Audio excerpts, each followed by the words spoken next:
Salut, voilà, ça y est, on est enfin arrivé à cette période de l'année où on fait le bilan.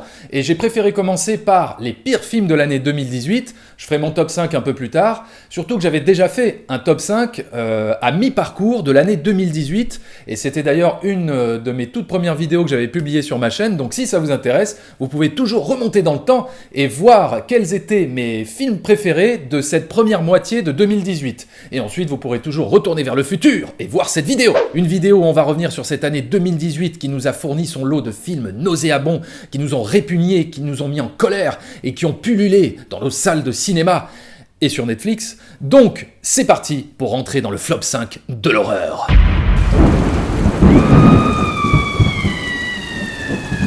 Donc voilà ce que j'ai noté. Numéro 5, Avengers Infinity War. Numéro 4, Black Panther. Numéro 3, Ant-Man et la Guêpe. Numéro 2, Venom. Et numéro 1, Comment perdre 10 000 abonnés en une seule vidéo. Non, c'est pas vrai, je déconne. J'ai vu bien pire que ces films-là. Numéro 5, 15h17 pour Paris. Alors je tiens juste à préciser que ce film n'est pas un navet absolu, mais ça a été pour moi la plus grande déception de l'année, tout simplement parce que c'est un film réalisé par Clint Eastwood, et j'en attendais beaucoup, forcément, de par le réalisateur. Et avec un sujet pareil, je pense que le film aurait pu donner quelque chose de poignant, de puissant, émouvant. Et malheureusement, le résultat, c'est que pour moi, c'est l'un des pires films de Clint Eastwood. Mis à part le dernier quart d'heure du film qui reconstitue efficacement l'attentat, le reste, c'est d'un ennui profond, où tu dois te farcir pendant 1 heure un film de vacances sans intérêt, avec 3 types ordinaires qui font des choses encore plus ordinaires, sans aucun espèce d'enjeu, comme par exemple se descendre des binous en boîte de night, draguer des gonzesses, manger des glaces, se faire des selfies à la fontaine de Trévi, ou avoir des discussions philosophiques aussi profondes que celles que pourraient tenir des candidats des ch'tis à Mykonos. C'était vraiment nécessaire de nous faire subir 1 heure de visite touristique complètement random, tout ça pour nous montrer que ce sont 3 personnes complètement ordinaires qui vont avoir un destin extraordinaire. Le problème, c'est que Clint Eastwood a voulu étoffer un fait réel pour nous montrer, pour nous expliquer que ces 3 héros ont été poussés par une force mystique pour en arriver là. Non, Clint, ils ont juste été là, au bon endroit, au bon moment, comme ça peut arriver des milliers de fois dans la vie, ça s'appelle le hasard. Un heureux hasard, oui, mais un hasard. Son choix dramaturgique pour raconter cette histoire vraie était plus proche de la saga Destination Finale que d'un film digne de ce genre de sujet. Ou tout simplement d'un film digne de lui, digne de Eastwood. Bon, comme j'ai un peu craché sur Clint Eastwood, je vais compenser en citant mes 5 films préférés de ce très grand réalisateur. Alors, uniquement les films qu'il a réalisés, hein, pas les films dans lesquels il a joué, parce que sinon j'aurais cité Le Bon, la Brute et le Truand ou Les Proies, par exemple. Donc voilà, mes 5 films préférés de Monsieur Eastwood, sans ordre particulier. Il y a Un frisson dans la nuit, Mystic River, Sur la route de Madison, L'homme des hautes plaines et Impitoyable. Voilà. Numéro 4, The Predator. Comment enterrer encore plus une franchise qui avait déjà un pied dans la tombe ? Eh bien, appelons Shane Black pour qu'il fasse de The Predator un épisode de Mon oncle Charlie. Zéro tension, zéro suspense, que des blagues et des punchlines qui feraient passer n'importe quel film Marvel pour un drame intimiste polonais en noir et blanc. Et ils peuvent rajouter n'importe quelle nouvelle mythologie autour du Predator comme les chiens Predator, les Uber Predator ou pourquoi pas des crocodiles Predator. On s'en fout, on s'en tamponne le coquillard, ça n'amène rien de plus, ça n'amène rien d'excitant. Ce qu'il y a d'excitant dans Predator, c'est de voir une chasse à l'homme dans un endroit perdu et isolé entre une créature imperceptible ultra puissante et une bande d'êtres humains complètement dépassés. Ah bah oui, mais ils allaient pas refaire ce qu'on a déjà vu dans le premier Predator. Alors oui, c'est sûr, mais bon, en même temps, à chaque fois qu'ils ont voulu faire différent, ça a toujours été décevant. Peut-être que la meilleure approche pour raconter cette histoire de Predator, ça a déjà été dit, et ça a été dit dans le premier film, et qu'on n'arrivera pas à faire quelque chose de plus intéressant, de plus innovant. Donc qu'est-ce qu'on fait ? On continue encore dans cette franchise ? Bon, ça fait 30 ans qu'ils n'ont jamais réussi à surpasser le premier film. Après la 5e tentative infructueuse, on peut peut-être estimer qu'il est difficile de faire mieux que ce qu'avait proposé John McTiernan dans le premier film. Donc je pense qu'on peut laisser cette franchise en paix et arrêter les frais ici et maintenant. Merci beaucoup. Voilà. Predator 2, c'était sympa, ok, je veux bien l'admettre, mais ça reste quand même bien en dessous du premier, faut peut-être pas exagérer, hein, et c'est pas devenu un classique. Numéro 3. Rampage. Alors, en allant voir ce film, je savais très bien à quoi m'attendre, c'est-à-dire à voir un gros porno de destruction massive avec des animaux mutants transgéniques, un gorille albinos de 30 mètres qui se bastonne avec un loup géant, et au milieu de tout ce merdier, un The Rock qui essaie de jouer au dresseur d'animaux au grand cœur et qui fait l'arbitre. Voilà quel était le programme, et je m'étais dit, allez, je laisse mon cerveau au vestiaire et on va bien se marrer. Le problème, c'est que la destruction de building en plein Chicago, c'est marrant 5 minutes, mais après, il faut aussi se taper une histoire en carton avec des personnages aussi développés et intéressants que dans un jeu vidéo sur Amstrad CPC 6128.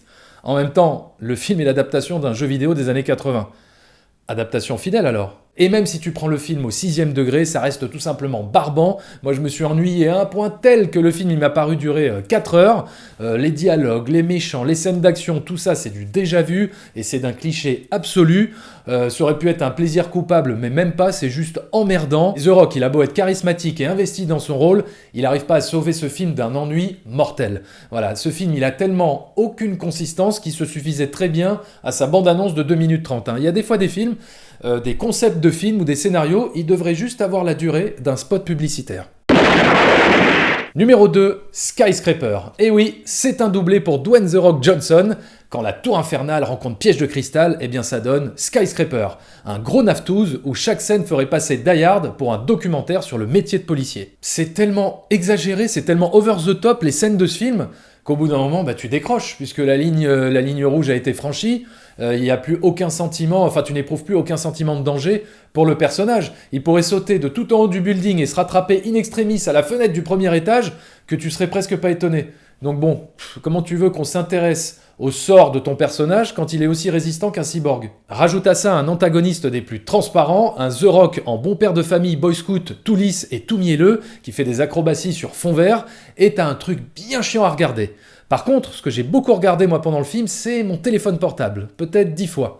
Et ça, quand ça arrive, c'est pas bon signe. Et enfin, le numéro 1, le pire film que j'ai vu cette année au cinéma, et j'avoue avoir honte de dire que je suis allé voir ce truc, cette chose, ce phénomène indéfinissable et incompréhensible, 50 nuances plus claires. Alors au-delà des scènes de sexe qui sont aussi sulfureuses qu'un épisode de Hélène et les garçons, c'est juste que c'est d'un néant total, sur tous les points. En termes de dramaturgie, d'évolution de personnages, d'enjeux, il se passe rien. J'ai jamais vu un film qui ne raconte juste rien.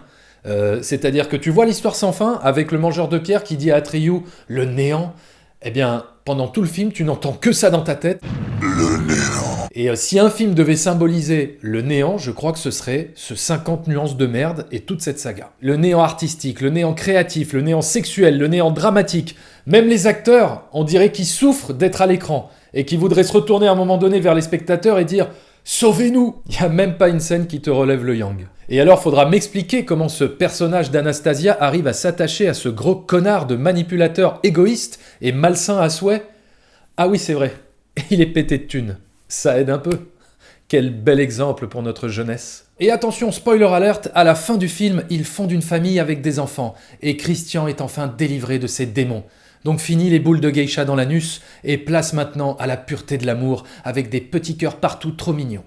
Voilà, c'était mon flop 5 des pires films de l'année 2018. Comme vous avez pu voir, je n'ai pas mis Venom, et tout simplement parce que Venom, même si j'en ai fait une critique assez négative, je lui avais mis 2 sur 5, eh bien, c'est quand même un film qui m'avait diverti de par l'absurdité de la performance de Tom Hardy et l'absurdité du scénario et du film, voilà. On va dire que j'ai rigolé, pas pour les bonnes raisons, mais j'ai au moins rigolé. Et évidemment, je n'ai pas pu tout voir cette année, je n'ai pas vu des films comme Ala 2, Robin des Bois, En eau trouble ou encore Pacific Uprising. Mais quelque chose me dit que ça devait être de très grands films. Voilà, ce n'est que mon ressenti personnel. S'il y a des films qui figurent dans la liste et que vous avez aimé, eh ben c'est pas grave, on n'a pas tous les mêmes goûts et heureusement, c'est ce qui permet d'avoir des débats et d'échanger nos points de vue sur les films. Donc surtout, n'hésitez pas à me dire dans les commentaires quels ont été pour vous les 5 pires films de l'année 2018.